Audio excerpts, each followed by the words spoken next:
ನಮಸ್ಕಾರ. ನಾನು CB ರಂಗನಾಥ್. ಪ್ರೀತಿ ಮಕ್ಕಳೇ, ನೈತಿಕತೆ ಸಂಖ್ಯೆ 545. ಇವತ್ತಿನ ಕತೆ ಶ್ರೀ ತ್ಯಾಗರಾಜರು. ತ್ಯಾಗರಾಜರು ಕರ್ನಾಟಕ ಸಂಗೀತದ ಪ್ರಮುಖ ವಾಗ್ಗೇಯಕಾರರು. ಪುರಂದರದಾಸರು ಮತ್ತು ಈ ತ್ಯಾಗರಾಜರು ಇಬ್ಬರಿಂದಲೇ ಕರ್ನಾಟಕ ಸಂಗೀತ ಇವತ್ತು ಇಷ್ಟು ಬೆಳೆದಿರೋದು. ತ್ಯಾಗರಾಜರು ಗಾಯಕರು ಹೌದು, ವೈಣಿಕರು ಹೌದು, ರಾಗ ಸಂಯೋಜನೆ ಮಾಡಿರೋದು ಹೌದು, ಪ್ರಖ್ಯಾತ ವಿದ್ವಾಂಸರು, ಜ್ಯೋತಿಷ್ಯಗಳು ಎಲ್ಲವೂ. ಅವ್ರದ್ದು ಬಹುಮುಖ ಪ್ರತಿಭೆ. ಅಷ್ಟೇ ಸರಳರು, ನಿಗರ್ವಿ, ಮಹಾದೈವ ಭಕ್ತರು. ಅಂತ್ಯ ತ್ಯಾಗರಾಜರ ಪುಣ್ಯಕಥೆ ನಿಮಗೆ ಹೇಳ್ತಾ ಇದ್ದೀನಿ. ತ್ಯಾಗರಾಜರ ಸಾಧನೆಗೆ ಸರಿಸಮ ಬರುವಂಥವ್ರು ಅವತ್ತಿನ ಕಾಲಕ್ಕಿದ್ದವರು ಮುತ್ತುಸ್ವಾಮಿ ದೀಕ್ಷಿತರು ಮತ್ತು ಶ್ಯಾಮಶಾಸ್ತ್ರಿಗಳು. ಈಗ ಇವರ ಪೂರ್ವಿಕರು, ತ್ಯಾಗರಾಜರ ಪೂರ್ವಿಕರು ಆಂಧ್ರದ ಕರ್ನೂಲ್ ಅಲ್ಲಿಂದ ಜಿಲ್ಲೆಯಿಂದ ಈ ಕಡೆಗೆ ವಲಸೆ ಬಂದರು. ಎಲ್ಲಿ ಬಂದರು? ತಂಜಾವೂರು ಪ್ರಾಂತ್ಯಕ್ಕೆ ಬಂದರು. ಕಾವೇರಿ ನದಿ ತೀರದಲ್ಲಿರೋ ತಿರುವರೂರು ಅನ್ನೋ ಗ್ರಾಮದಲ್ಲಿ ನೆಲೆಸಿದರು. ಈ ತ್ಯಾಗರಾಜರ ಪೂರ್ವಿಕರು, ಅವರ ಅಜ್ಜ, ಅವರಪ್ಪ ಎಲ್ಲರೂ ಸಹಿತ ವಿದ್ಯಾವಂತರು, ಸಜ್ಜನರು, ಜೊತೆಗೆ ದೈವ ಭಕ್ತರಾಗಿರೋರು. ತ್ಯಾಗರಾಜರ ಅಜ್ಜ ಗಿರಿರಾಜ ಬ್ರಹ್ಮ. ಅವರು ಕವಿ ಹಾಗೂ ಪಂಡಿತರು. ಅವರ ಕವಿತಾ ಸಾಮರ್ಥ್ಯವನ್ನು ಮೆಚ್ಚಿ ತಂಜಾವೂರಿನ ದೊರೆ ಅರಮನೆಗೆ ಕರೆಸ್ಕೊಂಡು ಅವರಿಗೆ ಸನ್ಮಾನ ಮಾಡಿ ಕಳಿಸಿದ್ರಂತೆ. ಹಾಗೆ ತ್ಯಾಗರಾಜರ ತಂದೆ ಇವರು ರಾಮಬ್ರಹ್ಮ. ಇವರು ಸಹಿತ ಪಂಡಿತರು ಹಾಗೂ ರಾಮಾಯಣದ ಬಗ್ಗೆ ಬಹಳ ಪ್ರೀತಿ, ಶ್ರೀರಾಮ ಭಕ್ತರು.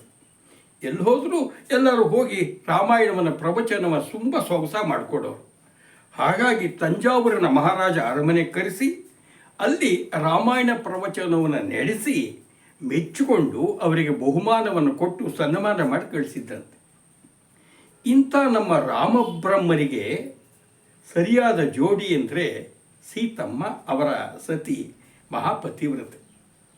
ಈ ದಂಪತಿಗಳಿಗೆ ಮೊದಲು 2 ಮಕ್ಕಳಾದರು. ಮೊದಲನೇವನು ಪಂಚನದ ಬ್ರಹ್ಮ ಅಂಥೇಳಿ, ಎರಡನೇವನು ಪಂಚಾಪಕೇಶ ಬ್ರಹ್ಮ. ಈ ಮೊದಲನೇವನಿಗೆ, ಪಂಚನದ ಬ್ರಹ್ಮನಿಗೆ ಜಪ್ಪೇಶ ಅಂತ ಹೇಳ್ತಿದ್ರು. ಇವರು ತಿರುವರೂರಿನಲ್ಲಿ ಮಹಾಪಟಿಂಗರಾಗಿ, ದುಷ್ಟರಾಗಿ ಬೆಳೆದು ಬಿಟ್ರು. ಬಹಳ ನೊಂದ್ಕೊಂಡು ಬಿಟ್ರು ರಾಮಬ್ರಹ್ಮರು. ದೇವರೇ, ನಮಗೆ ಯಾಕಪ್ಪ ಇಂಥ ದುಷ್ಟರು, ಅಯೋಗ್ಯರು, ಪುಂಡ್ರು ಮಕ್ಕಳನ್ನು ಕೊಟ್ಟು, ಮಕ್ಕಳಿಲ್ಲದೆ ಚೆನ್ನಾಗಿತ್ತಲ್ಲ ಅಂತ. ಕೊನೆಗೆ ಊರಲ್ಲಿ ಈಶ್ವರ ದೇವಸ್ಥಾನ ಇದೆ, ಮಹಾಪ್ರಸಿದ್ಧಿ. ತ್ಯಾಗರಾಜ ಅಂತ ಇನ್ನೊಂದು ಹೆಸರು ಹೌದು.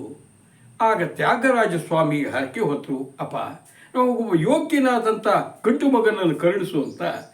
ಏನೋ ಬೇಡಿಕೆ ಈಡೇರ್ತು ಅನ್ಸತ್ತೆ. ತಾಯಿ ಸೀತಮ್ಮ ಗರ್ಭಿಣಿಯಾದರು. ಯಾವಾಗ 1767ರಲ್ಲಿ ಮುದ್ದಾದ ಗಂಡು ಜನ್ಮ ಕೊಟ್ಟರು. ಆತನೇ ತ್ಯಾಗಬ್ರಹ್ಮ. ನಮ್ಮ ರಾಮಬ್ರಹ್ಮರಿಗೆ ಬಹಳ ಯೋಚನೆ ಆಗಿಬಿಟ್ಟಿತ್ತು. ಯಾರ ಬಗ್ಗೆ? ಈ 3ನೇ ಮಗು ತ್ಯಾಗಬ್ರಹ್ಮನ ಬಗ್ಗೆ. ಮೊದಲಿಬ್ಬರಂಗೆ ಮಕ್ಕಳು ಪಟಿಂಗರಾಗಬಾರ್ದು ಈ ಹುಡುಗನು ಅಂಥೇಳಿ ಅವರಿಬ್ಬರು ದೊಡ್ಡ ಹುಡುಗರನ್ನ ಯಾರ್ದೋ ಪೋಷಣೆಗೆ ಬಿಟ್ಟು ಆ ಊರೇ ಬಿಟ್ಟುಬಿಟ್ರು. ಅಲ್ಲೇ ಹತ್ತಿರದ ಇನ್ನೊಂದು ಊರು, ಅದೇ ಎಲ್ಲಿ ತಂಜಾವೂರು ಪ್ರಾಂತ್ಯದ್ದೇ, ಕಾವೇರಿ ನದಿ ತೀರದಲ್ಲಿ ಇರೋದು ಯಾವುದು, ತಿರುವಯ್ಯವರಿಗೆ ಬಂದು ನೆಲೆಸಿದರು. ತಿರುವಯ್ಯರು ಬಹಳ ಸುಭಿಕ್ಷವಾದಂಥ ಸಜ್ಜನರಿರುವಂಥ ಊರು. ಅದಕ್ಕೆ ಪಂಚನದ ಕ್ಷೇತ್ರ ಅಂತ ಕರೀತಾ ಇದ್ರು. ಯಾಕೆಂದರೆ ಕಾವೇರಿ ನದಿಯಲ್ಲಿ ಆ ಸುತ್ತಲೂ ಇನ್ನೂ 4 ನದಿಗಳು ಸೇರಿ ಒಟ್ಟು 5 ನದಿಗಳು ಹರಿಯೋದ್ರಿಂದ ಅದೊಂದು ಪುಣ್ಯ ಕ್ಷೇತ್ರವಾಗಿತ್ತು. ಇಲ್ಲಿ ಮಗು ನಮ್ಮ ತ್ಯಾಗ ಬೆಳೆಯೋಕ್ಕೆ ಶುರು ಮಾಡಿದ. 5 ವರ್ಷ ಆಯಿತು. ಏನು ಮಾಡಬೇಕು? ಶಾಲೆಗೆ ಕಳಿಸಿದ್ರು. ಒಳ್ಳೆ ಶಾಲೆನೂ ಇತ್ತು. ಅಲ್ಲಿ ಗುರುಗಳು ಚೆನ್ನಾಗಿ ಪಾಠ ಮಾಡ್ತಾ ಇದ್ರು. ಇವರಿಗೆ ತೆಲುಗು, ಸಂಸ್ಕೃತ 2 ಭಾಷೆಗಳನ್ನು ಚೆನ್ನಾಗಿ ಕಲಿತಾ ಹೋದರು. ಜೊತೆಗೆ ಗಣಿತ, ಜ್ಯೋತಿಷ್ಯ, ಇತಿಹಾಸ ಅವನ್ನೂ ಕಲಿತರು. ಈಗೇನಾಯಿತು, 7 ವರ್ಷ ಆಯಿತು. ಮಗನಿಗೆ ಇವರು ಉಪನಯನವನ್ನು ಮಾಡಿದರು. ಬೆಳಗ್ಗೆ ಇದ್ದವನು ಸ್ನಾನ ಸಂಧ್ಯಾವನು ಎಲ್ಲವನ್ನೂ ಮಾಡ್ತಾ ಹೋದ. ನಮ್ಮ ತ್ಯಾಗರಾಜರ ಬದುಕಿಗೆ ತಿರುವನ್ನು ಕೊಟ್ಟವರು ಕೃಷ್ಣಾನಂದ ಸ್ವಾಮಿಗಳು. ಅವರು ಎಲ್ಲಿಂದ ಬರ್ತಿದ್ರೋ ಗೊತ್ತಿಲ್ಲ. ನಾರದರ ಅಪರಾವತಾರ ಅಂತ ಕರೀತಾರೆ. ಅವ್ರು ದಿಢೀರಂತೇಳಿ ಒಂದು ಸಲ ತಿರುವಯ್ಯವರಿಗೆ ಬಂದೇ ಬಿಟ್ರು. ಬಂದವರು ತ್ಯಾಗನನ್ನು ನೋಡಿದರು. ಆತನಿಗೆ ಏನು ಮಾಡಿದರು, ರಾಮ ಷಡಕ್ಷರ ಮಂತ್ರೋಪದೇಶ ಮಾಡಿದರು. ಅದರಿಂದ ಈ ಹುಡುಗ ಚುರುಕಾದ, ರಾಮನ ಅಪ್ಪನ ಹಾಗೆ ರಾಮನ ಭಕ್ತನಾಗಿಬಿಟ್ಟ.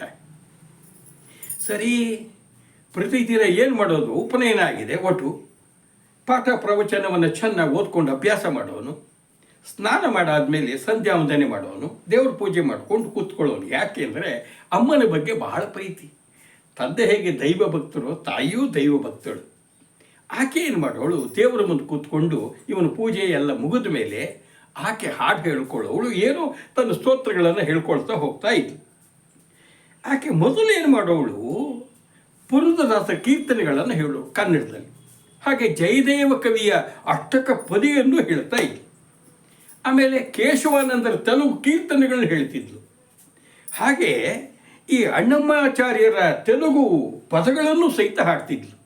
ಇವೆಲ್ಲವನ್ನು ಭಕ್ತಿಭಾವದಿಂದ ಆಕೆ ಹಾಡ್ತಾ ಇದ್ದರೆ ಬಾಲಕ ತ್ಯಾಗ ಅದನ್ನು ಆಸಕ್ತಿಯಿಂದ ಪ್ರೀತಿಯಿಂದ ಕೇಳ್ತಾ ಇದ್ದ. ಹಾಗೆ ಕೇಳಿ ಕೇಳಿ ಕೇಳಿ ಅವೆಲ್ಲ ಬಾಯ್ಪಾಠ ಆಗಿಬಿಡ್ತು. ಈತ ಏನು ಮಾಡ್ತಿದ್ದ, ನದಿ ತೀರದಲ್ಲಿ ಹೋಗಿ ಕೂತ್ಕೊಂಡು ತಾಯಿ ಹೇಳಿದ್ದಲ್ಲ ಆ ಎಲ್ಲ ಪುರಂದರದಾಸರಿರ್ಬೋದು, ಅಣ್ಣಮಾಚಾರ್ಯರು ಇರ್ಬೋದು, ಈ ಕೇಶವಾನಂದ ದಾಸರದಿರ್ಬೋದು, ಎಲ್ಲವುದನ್ನು ಸಹಿತ ಈತ ಹಾಡುತ್ತಾ ಇದ್ದ. ಇದ್ದಕ್ಕಿದ್ದಂಗೆ ಇವನು ಸಹಿತ ಯಾವುದೋ ಒಂದು ಹಾಡನ್ನು ತಾನೇ ಸ್ವಂತ ರಚಿಸಿ ಒಂದು ರಾಗದಲ್ಲಿ ಹಾಡಿಬಿಟ್ಟ. ಅದನ್ನು ಅಪ್ಪ ಅಮ್ಮನ ಮುಂದೆ ಹಾಡು ತೋರುತ್ತಾ, ಅರೆ ಇದೇನಿದು ಇವನು ಸ್ವಂತ ರಚನೆ ಅಂತ ಅಪ್ಪ ಅಮ್ಮನ ಸಂತೋಷವಾಯಿತು. ರಾಮಬ್ರಹ್ಮರು ಅದನ್ನು 10 ಜನ ಹಿರಿಯರು ಪಂಡಿತರ ಹತ್ರ ಕೇಳಿಸಿದ್ರು.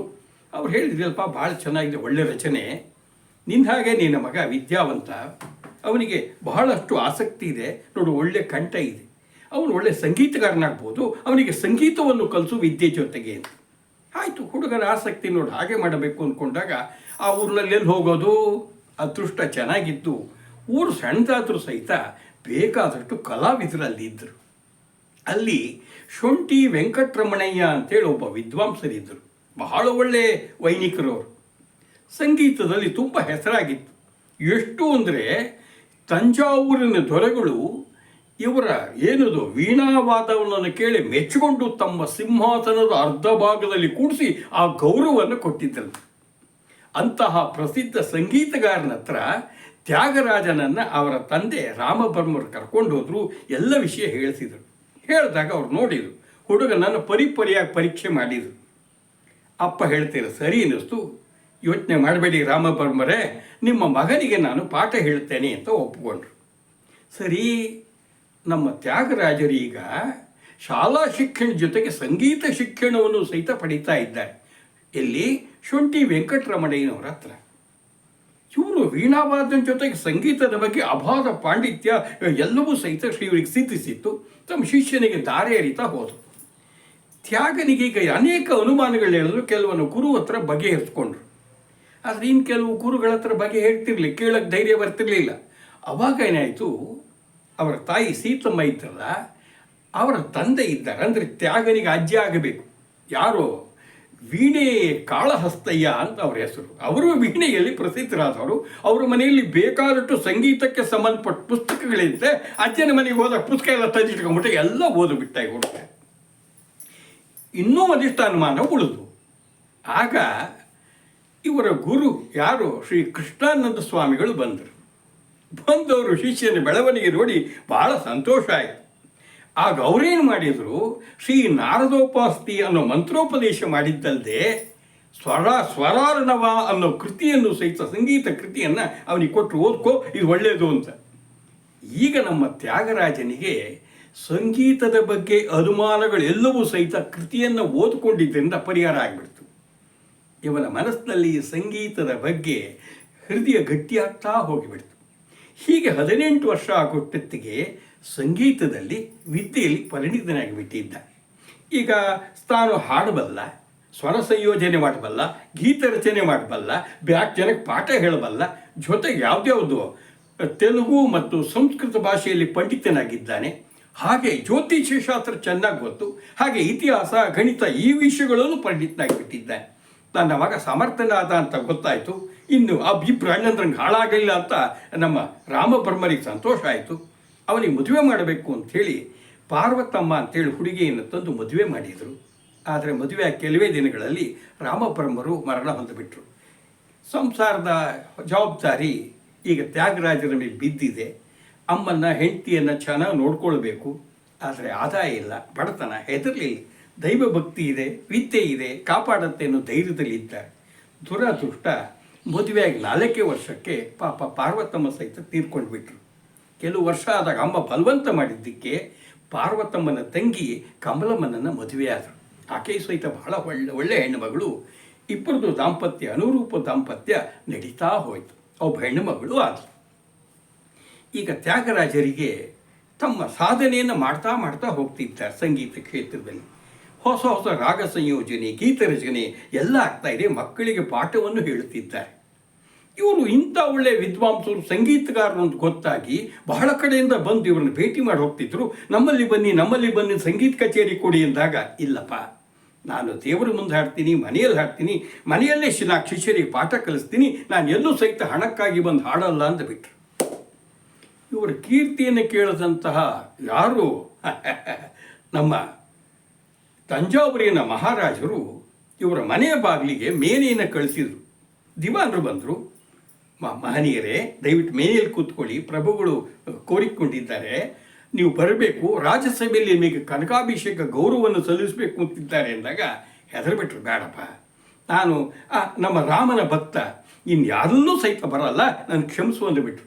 ಇದು ಗೊತ್ತಾಗಿ ನೊಂದ್ಕೊಂಡಂಥ ಮಹಾರಾಜರು ಮನೆ ಬಾಗಿಲಿಗೆ ಸಮಸ್ತ ಸನ್ಮಾನದ ಏನದು ಹಣ, ಪೋಷಾಕು, ಈ ಶಾಲೆ ಎಲ್ಲ ಕಳಿಸಿದ್ರೆ ಅದನ್ನು ನಯವಾಗಿ ತಿರಸ್ಕಾರ ಮಾಡಿಬಿಟ್ರು. ಇಲ್ಲೇನಾಗಿತ್ತು, ಹಿರಿಯಣ್ಣ ಜಪ್ಪೇಶ ಎಲ್ಲಿದ್ದ, ಅವನು ತಿರುವರೂರಿನಲ್ಲಿದ್ದಲ್ಲ, ಖುದೀಮ ಅಪಸಕ್ತಿದ್ದಂಗೆ ಬಂದುಬಿಟ್ಟ. ಇಲ್ಲೇನಾಗಿತ್ತು ಅಂದರೆ ರಾಮಬ್ರಹ್ಮರಿಗೆ ತಂಜಾವೂರಿನ ದೊರೆಗಳು ಒಂದು ಇರಲಿಕ್ಕೆ ಮನೆಯನ್ನು ಕೊಟ್ಟಿದ್ರು. ಇದು ನೀವೇ ಇದನ್ನು ಅನುಭೋಗ ಮಾಡಿಕೊಳ್ಳಿ ಅಂತ. ಆದರೆ ಯಾವಾಗ ಅಪ್ಪ ಸತ್ತ ಮೇಲೆ ಬಂದು ಮನೆಯಲ್ಲಿ ನಂದು ಪಾಲಿದೆ ಅಂತೇಳಿ ತಮ್ಮ ಮುಗ್ದ, ಅವನಿಗೆ ಹೆಚ್ಚಿನ ಪಾಲನ್ನು ತಾನು ತಗೊಂಡು ಪೂಜೆ ಎಲ್ಲ ಮನೆ ಎಲ್ಲ ಸಾಮಗ್ರಿ ತಗೊಂಡು ಇವನು ಬಡತನಕ್ಕೆ ತಳ್ಳಿತ್ತವನೇ. ಈಗ ಯಾವಾಗ ದೊರೆಗಳು ಹೀಗೆ ಮನೆ ಬಾಗಿಲಿಗೆ ಸನ್ಮಾನ ಮಾಡ್ತೀವಿ ಅಂತ ತಿರಸ್ಕರಿಸಿದಾಗ ಇವ್ನು ಸಿಟ್ಟು ಬಂದುಬಿಡ್ತು. ನೀನು ತಗೋಬೇಕಿತ್ತು, ನಮಗೆಲ್ಲ ಕೊಡಬೇಕಿತ್ತು ಅಂತ. ಆಗ ತ್ಯಾಗರಾಜರ ಸುಮ್ಮನೆ ಆಗಿಬಿಟ್ರು. ತ್ಯಾಗರಾಜರು ಅವ್ರ ದಿನಚರಿಗೆ ಹೀಗಿದೆ. ಬೆಳಗ್ಗೆ ಬೇಗ ಹೇಳ್ತಾರೆ, ಹೋಗಿ ನದಿಯಲ್ಲಿ ಸ್ನಾನ ಮಾಡ್ತಾರೆ, ಸಂಧ್ಯಾ ವಂದನೆ ಮಾಡ್ತಾರೆ, ಜಪತಪಗಳನ್ನು ಆಚರಣೆ ಮಾಡ್ತಾರೆ, ಮನ ತುಂಬಿ ಅಲ್ಲಿ ಹಾಡನ್ನು ಹೇಳ್ತಾ ಕೂತು ಬಿಡ್ತಾರೆ. ಮನೆಗೆ ಬಂದು ಮನೆಯಲ್ಲೂ ಸಹಿತ ದೇವ್ರ ಪೂಜೆ ಮಾಡಾದ್ಮೇಲೆ ಎಲ್ಲ ಜೊತೆ ಮಾತುಕತೆ ಆಗುತ್ತೆ. ಜೋಳಿಗೆ ಹಿಡ್ಕೊಂಡು ಮನೆಗೂ ಹೋಗ್ತಾ ಹಾಡನ್ನು ಹೇಳ್ಕೊಳ್ತಾ ಹೋಗ್ತಾರೆ. ನಮ್ಮಲ್ಲಿ ಪುರಂದಾಸರು, ಕನಕಾಸರು ಜೋಳಿಗೆ ಹಿಡ್ಕೊಂಡು ಹೊರಟಾಗೆ ಇವರು ಉಂಚ ವೃತ್ತಿಯಿಂದ ಬದುಕನ್ನು ಸಾಗಿಸ್ತವ್ರು. ಭಿಕ್ಷೆ ಬೇಡಬೇಕು. ಯಾರಿಗಾಗಿ? ತಮ್ಮ ಕುಟುಂಬಕ್ಕೆ, ತಮ್ಮ ಶಿಷ್ಯವರಿಗೆ. ಇವರ ಹತ್ರ 100ಕ್ಕಿಂತ ಹೆಚ್ಚು ಜನ ವಿದ್ಯಾರ್ಥಿಗಳು ಓದ್ತಾ ಇದ್ದರು. ಅವರಿಗೆಲ್ಲ ಸಂಗೀತ ಹೇಳ್ಕೊಡ್ತಿದ್ದಾರೆ. ಕೆಲವರು ಸ್ಥಿತಿವಂತರು, ಕೆಲವರು ಅದೇ ಊರಲ್ಲಿದ್ದು ಮನೆಗೆ ಹೋಗೋರು, ಯಾರು ಅಪ್ಪ ಅಮ್ಮ ದೂರದಲ್ಲಿ ಇದ್ದವರು ಇಲ್ಲಿ ಬಂದವರು ಇವ್ರ ಮನೆಯಲ್ಲೇ ಇದ್ದರು. ಇವರ ಕುಟುಂಬಸ್ಥರಿಗಲ್ಲದೆ ತಮ್ಮ ಹತ್ರ ಇರೋ 50 ಜನ ವಿದ್ಯಾರ್ಥಿಗಳಿಗೆ ಹೊಟ್ಟೆಗೆ ಹಾಕೋ ಹೊಣೆ ಈಗ ತ್ಯಾಗರಾಜರದು. ಎಲ್ಲ ರಾಮ ನಡೆಸ್ತಾನೆ ಅಂಥೇಳಿ ರಾಮನ ಬಗ್ಗೆ ಹಾಡಿಕೊಂಡು ಊರು ತುಂಬ ಹೋದರೆ, ಅಪ್ಪ ಮಹಾರಾಜರು ಕೊಡುಗೆ ನಿರಾಕರಿಸಿದ ಪುಣ್ಯಾತ್ಮ ನಮ್ಮನೆ ಬಾಗಿಲಿಗೆ ಬಂದಿದ್ದಾನೆ ಅಂಥೇಳಿ ದವಸ, ಧಾನ್ಯ, ತರಕಾರಿ ಏನಿದ್ರು ಎಲ್ಲ ಇವ್ರ ಜೋಳಿಗೆ ತುಂಬ ಕಳಿಸ್ಬಿಡೋ ಊರಿನ ಜನ ಅಂತ ಹೃದಯವಂತರು. ಮನೆ ಬಂದ ಮೇಲೆ ಅದನ್ನು ಅಡುಗೆ ಆಗೋದು, ಮನೆಯವರು ಶಿಷ್ಯಂದರು ಎಲ್ಲ ಕೂತ್ಕೊಂಡು ದೇವರಿಗೆ ನೈವೇದ್ಯ ಮಾಡಿ ಊಟ ಮಾಡೋರು. ಊಟ ಆದಮೇಲೆ ಸ್ವಲ್ಪ ವಿಶ್ರಾಂತಿ, ಸಾಯಂಕಾಲ ತಮ್ಮ ಶಿಷ್ಯಂದ್ರಿಗೆ ಪಾಠ ಹೇಳೋರು. ಮತ್ತೆ ಸೀದಾ ನದಿ ತೀರಕ್ಕೆ ಬಂದು ಸಂಧ್ಯಾ ಕಾರ್ಯ ಮಾಡಿ ಅಲ್ಲೊಂದಿಟ್ಟು ಹಾಡು ಹೇಳ್ಕೊಂಡು ಮನೆಗೆ ಬಂದರೆ ಮತ್ತೆ ವಿದ್ಯಾರ್ಥಿಗಳಿಗೆ ಪಾಠ ಮಾಡ್ತಾ ಇದ್ರು. ಭಗವಂತನ ಧ್ಯಾನ ಮಾಡಿ ಮಲಗೋದು. ಹೀಗೆ ಇವ್ರ ದಿನಚರಿ ಸಾಗ್ತಾ ಇತ್ತು. ಹೀಗೆ ಇದ್ದಿದ್ರೆ ಇಷ್ಟೊತ್ತಿಗೇನಾಗಿದೆ, ಇವರು ಸಂಗೀತ ರಚನೆ ಮಾಡ್ತಾ ಹೋದ ಕೀರ್ತನೆಗಳು ರಾಮಾಯಣದಲ್ಲಿ 24,000 ಶ್ಲೋಕಗಳಿದ್ದರೆ ಇವರು 24,000 ಕೀರ್ತನೆಗಳನ್ನ ರಚಿಸಿದ್ದಾರೆ ಅಂತ ಹೇಳ್ತಾರೆ. ಆದರೆ ಇವೆಲ್ಲ ಸಿಕ್ಕಿಲ್ಲ. ನಮ್ಮ ಪುರಂದರದಾಸರು ಸಹಿತ 5 ಲಕ್ಷ ಕೀರ್ತನೆ ನಡೆಸಿದ್ದಾರೆ ಅಂತಾರೆ. ನಮಗೆ ಸಿಗೋದು ಹೆಚ್ಚು ಕಮ್ಮಿ 1,000 ಅಷ್ಟೇ. ಇದೆಲ್ಲ ದುರಂತ ಅಷ್ಟೇ, ಸಿಗಲಿಲ್ಲ. ಸರಿ, ಇವರು 100ಕ್ಕಿಂತ ಹೆಚ್ಚು ರಾಗ ಯೋಜನೆ ಮಾಡಿದ್ದಾರೆ. ಅಂಥ ಅದ್ಭುತ ಸಂಗೀತ ಪ್ರತಿಭೆ ಇವ್ರದ್ದು. ಹೀಗೆ ಇದ್ದಾಗ ಏನಾಗಿದೆ, ಇವರ ಕೀರ್ತಿ ಎಲ್ಲ ಕಡೆಗೆ ಹಬ್ಬಿದೆಯಲ್ಲ. ಯಾರು ಕೊಂಚಿಯ ಸ್ವಾಮಿಗಳು ಅವರೇನು ಮಾಡಿದ್ದಾರೆ, ಇವ್ರದ್ದು ಸಂಗೀತ ಕೇಳಬೇಕು ಅಂತ ಭಾಳ ಇಷ್ಟ ಆಗಿಬಿಡ್ತು. ಆದರೆ ವಯಸ್ಸಾಗ್ಬಿಟ್ಟಿದೆ ಕಂಚಿಯ ಸ್ವಾಮಿಗಳಿಗೆ, ಅವರು ಅಲ್ಲಿಂದ ಬರೋಕ್ಕಾಗಲ್ಲ. ಯಾರಿಂದನೂ ವಿಷಯ ಗೊತ್ತಾದಾಗ ಅಯ್ಯೋ ಹಿರಿಯರು ಯತಿಗಳು ಅಯ್ಯೋ ಅವ್ರು ಆಸೆ ಪಟ್ಟಾಗ ನಾನು ರಾಜರ ಮುಂದೆ ಆಡಲ್ಲ ಅಂದೆ, ಅಯ್ಯೋಯ್ಯೋ ಅಂತ ಯತಿಗಳು ನನ್ನ ಬಗ್ಗೆ ಇಷ್ಟು ಮೆಚ್ಚುಗೆ ಇರೋದೇ ಒಳ್ಳೆಯದು, ಸಂತೋಷ ಅಂಥೇಳಿ ಶಿಷ್ಯರ ಜೊತೆಗೆ ಸಂಚಾರಕ್ಕೆ ಹೊರಟರು. ಅವ್ರು ಯಾವತ್ತೂ ಊರು ಬಿಟ್ಟೇ ಹೋದವರಲ್ಲ.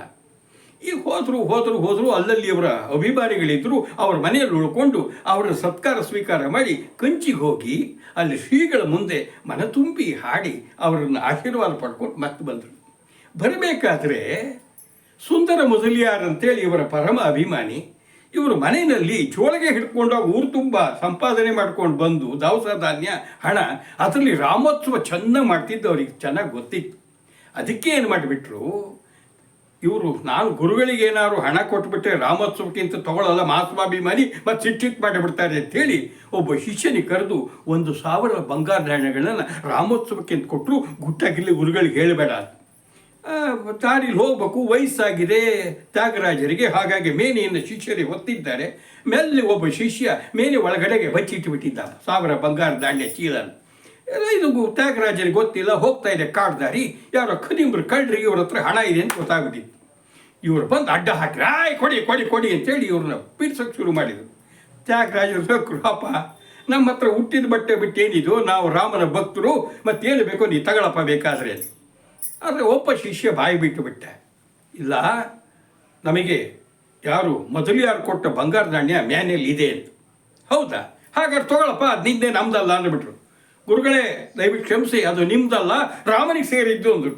ತ್ಯಾಗರಾಜರಿಗೆ ನಗು ಬಂತು, ಹೌದಲ್ಲಪ್ಪ ಹಾಗಾದರೆ ರಾಮಂದೇ ಆದರೆ ರಾಮ ಅದು ರಕ್ಷಣೆ ಮಾಡ್ಕೊಳ್ತಾನೆ ಅಂತ ಮ್ಯಾನೆ ಬಿಟ್ಟು ಹೇಳಿದ್ರು. ನಡೀರು ಹೋಗೋಣ ಅಂತೇಳಿ ಶಿಷ್ಯರ ಜೊತೆಗೆ ನಡ್ಕೊಂಡೆ ಹೊರಟ್ಬಿಟ್ರು. ಇನ್ನೂ ಒಂದು ಅರ್ಧ ಗಂಟೆ ಪ್ರಯಾಣ ಮಾಡಿದ್ದಾರೆ. ಈ ಕಳ್ಳರು ಮೇನೆ ಹೊತ್ಕೊಂಡು ಓಡಿ ಬಂದು ಅಡ್ಬಿಟ್ರು, ಬುದ್ಧಿ ಬುದ್ಧಿ ಬುದ್ಧಿ, ನಿಲ್ರಿ ತಪ್ಪಾತು, ಪರಮಾಪರಾಧ ಆತು. ಅಲ್ಲ ಸ್ವಾಮಿ, ನೀವೇನೋ ಪುಳ್ಚಾರಿಗಳು, ಬ್ರಾಹ್ಮಣರು, ಕೈಲಾಗ್ತಾ ಇದ್ದವರು ಹೆದರಿಸಿ ಬೆದರಿಸಿ ದುಡ್ಡು ತಗೊಂಡು ಹೋಗೋಣ ಅಂದರೆ ಅದೇನು ಸ್ವಾಮಿ, ಒಳ್ಳೆ ಹುಡುಗರು, ಬಿಲ್ಲು ಬಾಣ ಇರೋ ಗುರಿಕಾರರು ಇಟ್ಕೊಂಡ್ಬಿಟ್ಟಿದ್ದೀರಿ, ಏನು ಚಲೋ ಇದ್ದಾರೆ, ಭಾರಿ ಹೊಡೆದ್ಬಿಟ್ರು ಸ್ವಾಮಿ, ತಗೊಳ್ಳಿ ನಿಮ್ಮ ದುಡ್ಡು ಬೇಡವಾ ಬೇಡ. ಆದರೆ ಇನ್ನೊಂದ್ಸಲಿ ಆ ಹುಡುಗರು ಯಾರು ಸ್ವಾಮಿ, ಅವರು ಬಿಲ್ಲು ಬಾಣ ಇರ್ತವರು, ಅವ್ರನ್ನ ನೋಡ್ತೀವಿ, ತೋರಿಸ್ರಿ ಅಂತ ಕೇಳಿದರು. ತ್ಯಾಗರಾಜರಿಗೆ ಆಶ್ಚರ್ಯ, ತಮಗೆ ಉಂಬಕ್ಕಿಲ್ಲ, ಇನ್ನು ಬಾಕಿ ಯಾರಾದರೂ ಬೆಂಗಾವಲಿಗೆ ಯಾರಾದ್ರೂ ಇಟ್ಕೊಳ್ಳೋಕ್ಕಾಗತ್ತಾ? ಇಲ್ಲ. ಆಮೇಲೆ ಹೊಳಿತು, ಅಯ್ಯೋಯ್ಯೋ ಅಪ್ಪ ಪುಣ್ಯಾತ್ಮರು ಕಣೋ, ರಾಮ ಆತನ ದುಡ್ಡನ್ನು ರಕ್ಷಣೆ ಮಾಡಲಿಕ್ಕೆ ಅವನು ರಾಮ ಲಕ್ಷ್ಮಣ ಬಂದಿದ್ರು, ನೀವು ನೋಡು ಅವನನ್ನು ಕಂಡು ಬಿಟ್ರಿ ಅಂತ ಕೈ ಮುಗಿದು ಬಿಟ್ರು. ಅವರು ತ್ಯಾಗರಾಜರಿಗೆ ಅಡ್ಡ ಬಿದ್ದು, ಸ್ವಾಮಿ ನಾವು ಕೇಳಿದ್ವಿ, ಹಿರಿಯರು ಹೇಳಿದ್ದು ಏನಾಯ್ತಂತೆ, ಹೂವಿನ ಜೊತೆ ನಾ ಸ್ವರ್ಗಕ್ಕೆ ಹೋತು ಅಂತಾಗ ನಿಮ್ಮಿಂದಾಗಿ ನೋಡಿ ಗಂಧನ ಜೊತೆ ಗುದ್ದಾಡ ದೇಶ ಅಂತಾರೆ, ನಿಮ್ಗಂತ ಕಳ್ತನ ಮಾಡಕ್ಕೆ ಬಂದಿದ್ದಕ್ಕೆ ನಮಗೆ ದೇವ್ರ ದರ್ಶನ ಆಯಿತು, ನೀವೇ ನಮ್ಮ ಪಾಲಿನ ದೇವರು ಅಂತೇಳಿ ನಮಸ್ಕಾರ ಮಾಡಿ ಹೋಗಿಬಿಟ್ರು ಅಂತೂ ಊರಿಗೆ ಬಂದರು. ಇಲ್ಲೇನಾಗಿದೆ, ತ್ಯಾಗರಾಜರ ಕೀರ್ತನೆ ಹೆಚ್ಚುತ್ತಾ ಹೋಗಿಬಿಟ್ಟಿದ್ದ. ಹೀಗಿದ್ದಾಗ ಮಾರನ್ ಅಂಥೇಳಿ ಒಬ್ಬ ತರುಣ, ಯಾರು ಸಂಗೀತ ಕಲಿಸ್ತಿರ್ಲಿಲ್ಲ, ಅವನೇನು ಮಾಡಿಬಿಟ್ಟ, ಹುಟ್ಟಿನಿಂದ ಅವನ ಸಂಗೀತ ಪ್ರತಿಭೆ ಬಂದಿತ್ತು, ಅವನು ಮನೆಯಲ್ಲೇ ಕೂತ್ಕೊಂಡ, ಅಲ್ಲಿ ಓಡಾಡ್ದ. ಆತ ಸ್ವಪ್ರಯತ್ನದಿಂದ ಅದ್ಭುತವಾಗಿ ಸಂಗೀತವನ್ನು ಸಿದ್ಧಿಸ್ಕೊಂಡು ಒಳ್ಳೆ ಪ್ರಸಿದ್ಧನಾದಂಥ ಸಂಗೀತಗಾರನಾಗಿಬಿಟ್ಟ. ಆತನಿಗೆ ನಾದಬ್ರಹ್ಮರಾಗಿರುವಂತಹ ನಮ್ಮ ಯಾರು ತ್ಯಾಗರಾಜ ಋಷಿಗಳ ಮುಂದೆ ನಾನು ಅದನ್ನು ಹಾಡಿ ಅವರನ್ನು ಸಂತೋಷಪಡಿಸ್ಬೇಕು ಅಂತ ಬಂದ. ತ್ಯಾಗರಾಜರ ಮುಂದೆ ಕೂತ ಆತ ಮನತುಂಬಿ ಹಾಡಿಬಿಟ್ಟ. ಆತನ ಗಾನಗಂಧರ್ವ ಗಾಯನವನ್ನು ಕೇಳಿ ಇವ್ರಿಗೆ ಹೃದಯ ತುಂಬಿ ಬಂದುಬಿಡ್ತು. ತ್ಯಾಗರಾಜರಿಗೆ ಹೆಂಗಪ್ಪ ಅಂದರೆ ತಕ್ಷಣ ಏನದು ಅಶುಕವಿತ್ವ ಇದ್ದಂಗೆ ಸಮಯ ಸ್ಫೂರ್ತಿ, ಆ ಕ್ಷಣನೇ ಒಂದು ಹಾಡು ಹುಟ್ಟಿಬಿಡ್ತು. ಅದನ್ನೇ ಅವರೇನು ಮಾಡಿಬಿಟ್ರು, ಒಳ್ಳೆ ರಾಗದಲ್ಲಿ ಹಾಡಿದರು. ಯಾವುದು ತುಂಬ ಪ್ರಸಿದ್ಧವಾಗಿದೆಯಲ್ಲಪ್ಪ, ಎಂದರೋ ಮಹಾನುಭಾವಲು ಅಂದರೀಕೆ ವಂದನಮುಲು ಅಂಥೇಳಿ. ನಮ್ಮಲ್ಲಿ ಲಂಬೋದರ ಲಕುಮಿಕರ ಪುರಂದರದಾಸರಿದ್ದಂಗೆ ಇದು ಎಂದರೋ ಮಹಾನುಭಾವಲು ತುಂಬ ಪ್ರಸಿದ್ಧವಾಗಿರೋದು. ಅದು ಹುಟ್ಟಿದ್ದು ಹೀಗೆ ತ್ಯಾಗರಾಜರು ವಯಸ್ಸಾಗ್ತಾ ಇದೆ, ಇದ್ದೊಬ್ಬ ಮಗಳು ಮದುವೆ ಮಾಡಿದ್ದಾರೆ. ಹೆಂಡತಿ ಈಗ 78 ವರ್ಷ ತ್ಯಾಗರಾಜರಿಗೆ. ಹೆಂಡತಿ ಕಮಲಮ್ಮ ತೀರ್ಕೊಂಡು ಬಿಟ್ಟರು. ಇವರಿಗೆ ಧೈರ್ಯವೇ ಹೋಗ್ಬಿಡ್ತು, ಸಂಸಾರದಲ್ಲಿ ವೈರಾಗ್ಯ ಬಂದುಬಿಡ್ತು. ಇಲ್ಲ, ನನ್ನ ಕಾಲ ಮುಗಿತೀನಿ, ಬದುಕಬಾರ್ದು ಅಂದ್ಕೊಂಡ್ರು. ಆಗ ತಮ್ಮನ್ನೆಲ್ಲ ಶಿಷ್ಯರು ಕರೆಸಿದ್ರು. ನೋಡಪ್ಪ, ನಾನು ಇನ್ನೇ ಹೆಚ್ಚು ದಿನ ಇರಲ್ಲ, ನೋಡು ಯಾವಾಗ ಪುಷ್ಯ ಮಾಸ ಈಗ ನಡೀತಾ ಇದೆ, ಪುಷ್ಯ ಬಹುಳ ಪಂಚಮಿ ದಿನ ನೀವೆಲ್ಲ ಬೆಳಗ್ಗೆ ಬನ್ನಿ ಅಂತ ಹೇಳಿದರು. ಅವತ್ತು ಪುಷ್ಯ ಬಹುಳ ಪಂಚಮಿ ಬೆಳಗ್ಗೆ ಬೇಗ ಎದ್ದವರು ಮಾಮೂಲಿ ಹಾಗೆ ಸ್ನಾನ ಮಾಡಿದ್ದಾರೆ, ಸಂಧ್ಯಾವನೆ ಜಪತಪ ಅನುಷ್ಠಾನಗಳನ್ನೆಲ್ಲ ಮಾಡಿದರು. ಜೊತೆಗೆ ಬಂದವ್ರನ್ನೆಲ್ಲ ಕೂಡಿಸ್ಕೊಂಡ್ರು. ನೋಡಿ, ನಾನು ಸಂಸಾರಿಯಾಗ ಮರಣ ಹೊಂದಿದರೆ ಮುಕ್ತಿ ಇಲ್ಲ ಅಂತ ಹೇಳ್ತಾರೆ, ಪುನರ್ಜನ್ಮ ಬಂದುಬಿಡುತ್ತೆ. ನನಗೆ ಪುನರ್ಜನ್ಮ ಬೇಡ. ಯಾರಿಗೆ ಅಂದರೆ ಯಾರು ಸನ್ಯಾಸ ಸ್ವೀಕಾರ ಮಾಡಿ ಏನು ಮಾಡ್ತಾರೆ, ಪ್ರಾಣತ್ಯಾಗ ಮಾಡ್ತಾರೆ, ಅವ್ರಿಗೆ ಪುನರ್ಜನ್ಮ ಇಲ್ಲ ಅಂತಾರೆ. ಹಾಗಾಗಿ ನನಗೆ ಪುನರ್ಜನ್ಮ ಬೇಡ, ಹಾಗಾಗಿ ನಾನು ಸನ್ಯಾಸ ಸ್ವೀಕಾರ ಮಾಡ್ತೇನೆ ಅಂತೇಳಿ ಸನ್ಯಾಸ ಸ್ವೀಕಾರ ಮಾಡೇ ಬಿಟ್ರು. ಇದಕ್ಕೆ ಯಾರು ಸಾಯೋಗಿಂತ ಮೊದಲು ಸಂಸಾರಿಯಾದವನು ಏನು ಮಾಡ್ತಾರೆ, ಹೀಗೆ ಸನ್ಯಾಸ ಸ್ವೀಕಾರ ಮಾಡ್ತಾರೆ. ಆಪತ್ ಸನ್ಯಾಸ ಧರ್ಮ ಅಂತ ಹೇಳ್ತಾರಂತೆ. ಹಾಗೆ ಸ್ವೀಕಾರ ಮಾಡಿದರು. ಬ್ರಹ್ಮಾನಂದ ಅಂತ ಹೊಸ ಹೆಸರನ್ನು ಇಟ್ಕೊಂಡ್ರು.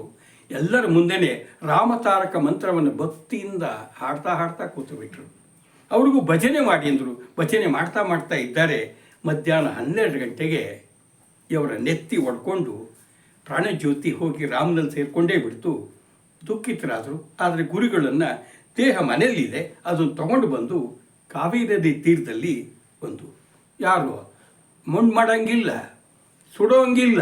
ಯಾಕೀಗ ಯತಿಗಳು ಅವರನ್ನು ವೃಂದಾವನಸ್ಥನ ಮಾಡಬೇಕು. ಒಂದು ವೃಂದಾವನ ಕಟ್ಟಿದರು. ಅವರಿಗೆ ತಿಥಿ ಮಾಡೋಂಗಿಲ್ಲ, ವೈದಿಕ ಮಾಡೋಂಗಿಲ್ಲ. ಅದಕ್ಕೇನು ಮಾಡ್ತಾರೆ, ಆರಾಧನೆ ಅಥವಾ ಪುಣ್ಯ ದಿನ ಅಂತ ಆಚರಣೆ ಮಾಡ್ತಾರೆ. ಪ್ರತಿ ವರ್ಷ ಏನು ಮಾಡಿದರು, ಯಾವ ತಿಥಿ ಅದು, ಪುಷ್ಯ ಬಹುಳ ಪಂಚಮಿ, ಹಿಂದಿನ ದಿನ ಮುಂದಿನ ದಿನ ಸೇರಿಸಿ 3 ದಿನ ಪುಣ್ಯಾರಾಧನೆ ಅಂತ ಮಾಡ್ಲಿಕ್ಕೆ ಶುರು ಮಾಡ್ತಾರೆ. ಇದು ಎಷ್ಟೋ ವರ್ಷ ನಡೀತು, ಆದರೆ ನಿಂತು ಹೋಗ್ಬಿಡ್ತು. 50-60 ವರ್ಷ ನಿಂತು ಹೋಗ್ಬಿಡ್ತು. ತಿರುವಯ್ಯೂರು ಮರ್ತೇ ಹೋಗ್ತಿತ್ತು. ಅದಕ್ಕೆ ಕಾರಣ ಆಗಿದ್ದು ನಮ್ಮ ಬೆಂಗಳೂರಿನ ಒಬ್ಬ ಹೃದಯವಂತ ಮಹಿಳೆ ನಾಗರತ್ನಮ್ಮ ಅಂತ. ಆಕೆ ಮುನಸ್ವಾಮಪ್ಪನವರು ಅಂಥೇಳಿ ಅವ್ರ ಹತ್ರ ಸಂಗೀತವನ್ನು ಕಲಿತಾ ಇದ್ಲು. ಸಂಗೀತ ಕಲಿತು ಮುಗೀತು. ಗುರುಗಳೇ, ನಾನೇನಾದ್ರು ಒಂದು ಕೊಡುಗೆ ಕೊಡಬೇಕಿದ್ದೀನಿ ನಿಮಗೆ ಎಂದಾಗ, ಅಮ್ಮ ಹಾಗಾದ್ರೆ ಒಂದು ಕೆಲಸ ಮಾಡು, ನಮ್ಮ ಗುರುಗಳೇ ಇದ್ದರು. ಯಾರು, ವಾಲಾರ್ಜಪೇಟೆಯ ವೆಂಕಟರಮಣ ಭಾಗವತರು. ಅವರು ತ್ಯಾಗರಾಜರ ನೇರ ಶಿಷ್ಯಂದರು. ನಾನು ಅವ್ರ ಶಿಷ್ಯ, ನೀನು ನನ್ನ ಶಿಷ್ಯೆ. ತ್ಯಾಗರಾಜ ಪರಂಪರೆಯಲ್ಲಿ ಬಂದವಳು ನೀನು. ನಮ್ಮದೆಲ್ಲ ಗುರು ಋಣ ಇದೆ. ಅಲ್ಲಿ ಹೋಗೋಣ ತಿರುವಾಯೂರಿನಲ್ಲಿ. ನಿನಗೆ ಭಗವಂತ ಸಾಕಷ್ಟು ಧನವಂತಿಕೆ ಕೊಟ್ಟಿದ್ದಾನೆ, ಹೃದಯವಂತಿಕೆ ಕೊಟ್ಟಿದ್ದಾನೆ ತಾಯಿ. ಅಲ್ಲೊಂದು ವೃಂದಾವನವನ್ನು ಕಟ್ಟಿಸಿ ಸ್ಮಾರಕ ಮಾಡೋಣ ಅಂದಾಗ ಆ ತಾಯಿ ಸಂತೋಷಿ ಒಪ್ಕೊಂಡ್ರಂತೆ. 1927ರಲ್ಲಿ ಏನದು ತ್ಯಾಗರಾಜರ ಸ್ಮಾರಕ ನಿರ್ಮಾಣ ಈ ತಾಯಿಯಿಂದ ಆರಂಭ ಆಯಿತು. 1940ರಲ್ಲಿ ಮುಗೀತು. ಇವತ್ತಿರೋ ಆ ಸ್ಮಾರಕಕ್ಕೆ ಕಾರಣಕರ್ತಳು ಈ ತಾಯಿ ನಾಗರತ್ನಮ್ಮ. ನೋಡಿ, ಇವತ್ತು ಸಹಿತ ಆಮೇಲೆ 40ನೇ ಇಸ್ವಿ 1940ರಿಂದ ಇದುವರೆಗೂ ಸಹಿತ ಪ್ರತಿ ವರ್ಷ 3 ದಿನ ಆರಾಧನೆ ನಡೆಯುತ್ತೆ. ಯಾವುದು, ಪುಷ್ಯ ಬಹುಳ ಪಂಚಮಿ. ಇವರು ಮರಣ ಹೊಂದಿದ್ದು ಯಾವತ್ತು, 6ನೇ ತಾರೀಕು ಜನವರಿ ತಿಂಗಳು 1847. ಅಲ್ಲಿಂದ ಈಗ ಆರಾಧನೆ ನಡ್ಕೊಂಡು ಬರ್ತಾ ಇದೆ. 40ರಿಂದ ಅಂತೂ ನಡೀತಾ ಇದೆ. 3 ದಿನಗಳು ವಿಜೃಂಭಣೆ ನಡೆಯುತ್ತೆ. ನಾಡಿನ ಮೂಲೆಯಿಂದ ಸಂಗೀತಗಾರರು ಬರ್ತಾರೆ, ಕೂತ್ಕೊಳ್ತಾರೆ. 3 ದಿನ ಹಗಲು ರಾತ್ರಿ ಅಂತ, ಅಹೋರಾತ್ರಿ ಅಂತೀವಲ್ಲ, ಹಾಡ್ತಾರೆ. ನೋಡೋಕ್ಕೆ ಕಣ್ಣು ಸಾಲದು. ಏನು ಶ್ರದ್ಧೆ, ಏನು ಆಸಕ್ತಿ, ಅವ್ರ ಉತ್ಸಾಹ. ಮಕ್ಕಳಿರ್ತಾರೆ, ಹೆಂಗಸಿರ್ತಾರೆ, ಗಂಡಸಿರ್ತಾರೆ. ಅಬಾಬಾಬಾ, ಅದೊಂದು ನಾದಲೋಕ ಸೃಷ್ಟಿಯಾಗಿರುತ್ತೆ. ಇವತ್ತು ನಡೆಯುತ್ತೆ. ನಾಳೆ ಈಗ 2026 ಜನವರಿ ಬಂದರೂ ಸಹಿತ ಅವಾಗಲೂ ಸಹಿತ ನಡೆಯುತ್ತೆ ಮಕ್ಕಳೇ. ಅದನ್ನು ನೀವು ನೇರವಾಗಿ ಹೋಗದಿದ್ದರೂ ಟಿ ವಿಲಾರು ನೋಡ್ರಿ. ಇಂತಹ ನಾದ ಬ್ರಹ್ಮನಿಗೆ, ಸಂಗೀತ ಬ್ರಹ್ಮನಿಗೆ ನಮ್ಮ ಸಂಗೀತ ಪ್ರೇಮಿಗಳು ಎಂಥ ಅದ್ಭುತವಾದ ಕೊಡುಗೆ ಗೌರವವನ್ನು ಕೊಡ್ತಿದ್ದಾರೆ. ನಾವು ಸಹಿತ ಅಂಥವ್ರನ್ನ ನಮಿಸಿ ಅವರನ್ನು ಸ್ಮರಿಸೋಣ ಅಲ್ವಾ. ನಮಸ್ಕಾರ.